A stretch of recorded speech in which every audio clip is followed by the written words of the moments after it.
President Trump says he is not joking about seeking a third term for president. Trump reportedly telling Meet the Press anchor Kristen Welker that, quote, a lot of people want me to do it when asked about the possibility. And he said that there were ways around the constitutional term limits on the presidency. ABC News correspondent Jay O'Brien joins me now from D.C. to talk a little bit more about this. Jay, let's start with the president's comments about this third term. Presidential term limits are part of the Constitution, very clear part. There are ways for the president to get around this. Are there ways, I should say? And why is he planting this seed now? Well, he was asked about it in that phone interview with NBC, Phil, and here's exactly what he said that's generating the most headlines. He said, quote, there are methods which you could do it, referring to being president for more than 2 terms, despite the fact that the Constitution prohibits that. And then he's asked if there's this one scenario where J.D. Vance could run as this kind of shadow candidate for Trump and then throw the power to him. Trump said that's a possibility, but there are, quote unquote, others too. And as you say, Phil, he said he's quote, not joking about it.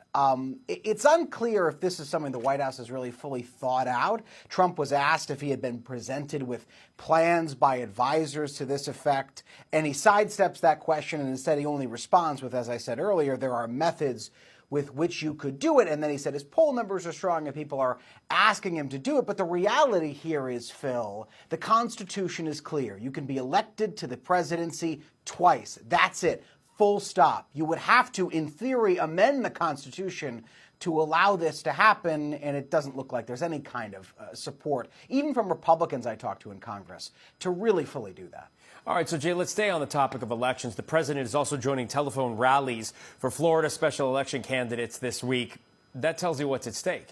Yeah, there are 2 special elections in Florida to replace Matt Gaetz and National Security Advisor Mike Waltz, who left their seats in Congress, remember. And in one of those races, there is this sense of potential Democratic momentum. And that's the race where Randy Fine is running to replace Mike Waltz. And he's got a Democratic challenger who's had significantly good fundraising numbers. And also, there's been some decent Democratic early vote turnout. And that spooked some Republicans who viewed both of these races as relatively safe seats. And there's a concern that particularly in that one district that I was talking about, there could be some Democratic backlash to Trump that might make this more competitive for Republicans than they thought it would be. I should point out, Phil, just before we came on the air here, I actually got off the phone with Randy Fine, the candidate in that special election district. He tells me he thinks he's doing well. He's confident he's going to win. He views this election